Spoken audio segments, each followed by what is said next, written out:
Dobrý den! Since you're studying Czech and you want to express certain ideas, maybe you have wondered how to say that you can do without something, without someone's help. Or on the contrary, you cannot get by without specific help of something. And the verb that you want to use is obejít se, followed by the preposition bez. Obejít se bez, to do without. Let's see how to use it in context.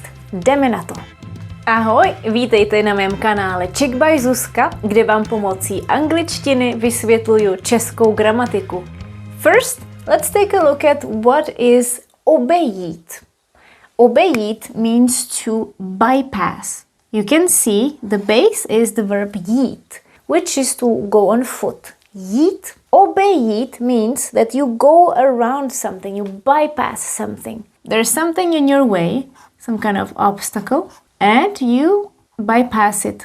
Obejde method. So this is obejít, obejít. Or it could also be that you walk around it literally. You go this way and then you return. Obejdu dům. I'll walk around the house. I'll do one turn. And when we add se to it, obejít se bez, it means to manage without, to do without specific help of something. And because we have the preposition bez, and that requires the genitive case, it's also good to review the genitive forms. So, for example, what we can or cannot do without. Internet, the internet. Můžeme se obejít bez internetu, internetu. That would be the genitive case. Obejít se bez internetu, nebo neobejít se bez internetu. Neobejdu se bez internetu. I cannot do without internet. Someone could say, neobejdu se bez kávy. Káva, kávy. I cannot manage without coffee. Já ano, já se obejdu bez kávy, protože kávu nepiju.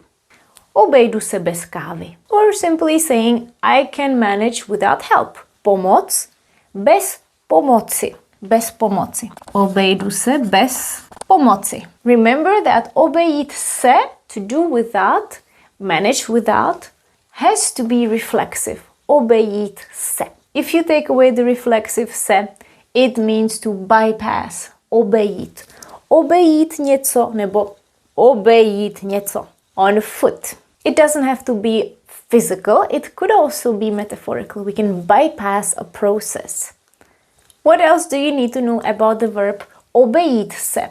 We said it has to be reflexive, obejít se, and obejít se is a perfective verb. What does that mean for us? It means that it can be used in the past and in the future. Grammatically, it doesn't have any present. Although the sentences sound like they're in the present tense. For example, this one.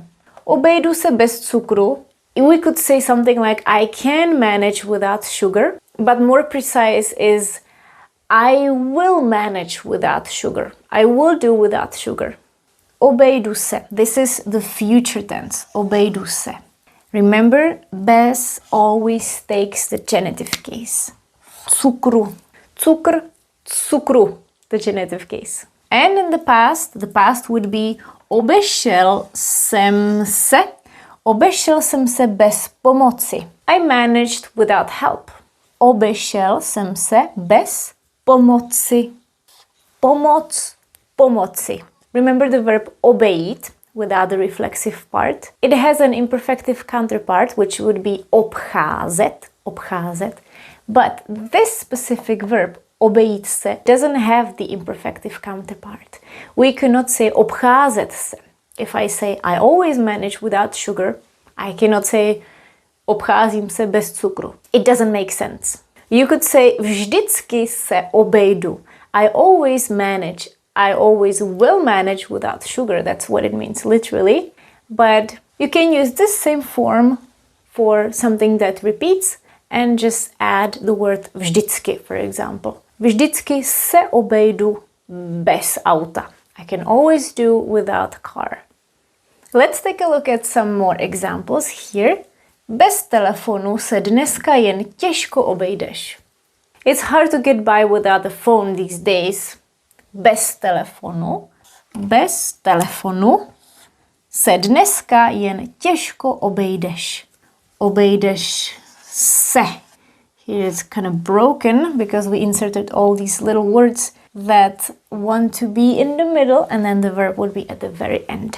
And se is in the second position right after this. I also have a video where I discuss the second position, so you can check it out. Or you are in a hurry and you don't have time to prepare breakfast, so you can say budeme se muset obejít bez snídaně. We will have to manage without breakfast.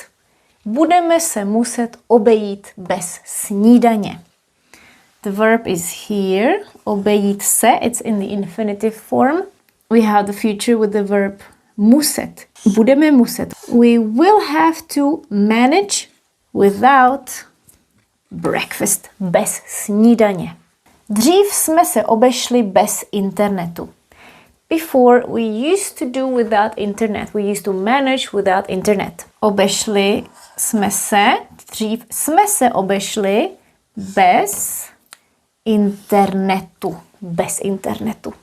And now it's time for an exercise. Your task is to put the verbs in the correct forms. Pause the video while you think about this and let's check it right now. Číslo 1. Ráno se neobejdu bez kávy. Ráno se neobejdu. We're using the future tense, but we mean something general.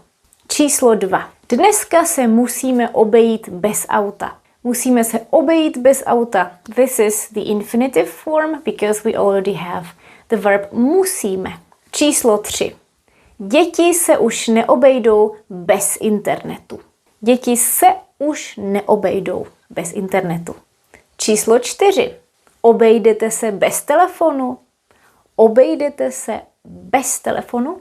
Číslo 5. Obešel by ses měsíc bez cukru. Obešel by ses. A číslo 6. Na dovolené jsem se obešel bez počítače. Na dovolené jsem se obešel bez počítače. Perfect! I hope you've mastered the verb forms and you also learn how to use this verb. Remember, obejít se has to have the reflexive part and it doesn't have the imperfective counterpart because obcházet means to be bypassing, but not to manage without. To je ode mě všechno. Mějte se hezky a za týden na viděnou. Ahoj!